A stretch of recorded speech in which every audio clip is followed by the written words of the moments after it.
Hey there, it's Mike Field with Field Realty and the #2 real estate team in all of New York State. We're about to break down what is happening in the market right now. Let's take a look at some data for the 4 major counties: Albany, Rensselaer, Saratoga, and Schenectady. The number of active listings is down by 32%. This is one of the reasons why we're still seeing multiple offer situations in a rising rate environment. The total number of new listings that hit the market is also down by 18%. With both active and new listings down year over year, there's no surprise that the number of pending deals is also down. In fact, as we take a look back, there were 13% less contracts accepted year over year. The overall total sold volume for all 4 counties was only down by 6%. Now, considering that the number of active and new listings was down by 32 and 18% respectively, I would have thought that this figure would have been larger. Schenectady was the only county that saw an increase in overall total volume by 5%. As we work our way into the 4th quarter for 2022, we are continuing to see prices increase. As the media outlets compete for eyeball traffic, the headlines certainly aren't telling you this, and they're calling for a housing crash. However, this simply isn't the case. Let's simplify it. Right now, most of the markets we track have less than 3 to 4 months of supply. This is going to keep prices up. Locally, all 4 counties saw price increases, and Schenectady had the highest year-over-year gain to the tune of 16%. The other counties had minimal gains at between 3 and 6%. The average listed sale price ratio is still over 100%. However, in this market environment, if you're a seller, you should consider the impact of pushing the limit on the initial listing price.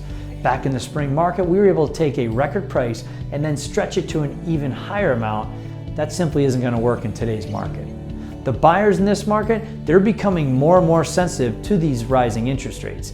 And this is one of the reasons why it's important to get that initial offering price 100%. As we continue to see these rates increase, the buyers who have been in the market for 6 or more months, they've seen their rates go from the mid-4s to the 6 and 7%. This certainly has an impact on the affordability, and if there is one concern in the market, it will be the long-term impact that this is going to have.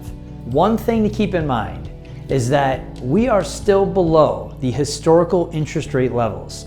Rates in the 6 and 7% are certainly not what we saw in the last 24 months, but we may look back on this 10 or 20 years down the road as a historical blip that was a direct result of the pandemic. A lot of buyers are asking us, is this the right time to buy?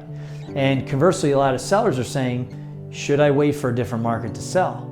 The data is showing us that the average sale prices have never been higher, inventory is still low, and there are buyers that are aggressively searching for a home so they can be settled for the end of the year and the holidays. With that being said, if you're considering purchasing or selling your home, call our team today. There's never been a time where having an expert who understands this market has ever been more important. Field Realty agents are ready to help you, assist you with getting the home of your dreams and getting your home ready for the market. Just a reminder to like this video, subscribe to our YouTube channel, and turn on your notifications. Be sure to also like our Facebook page and follow us on Instagram so you can keep up with the latest on all things real estate in the Capital Region. This has been your Capital Region Housing Market Update from the Field team. Thanks for watching, and don't forget the home field advantage.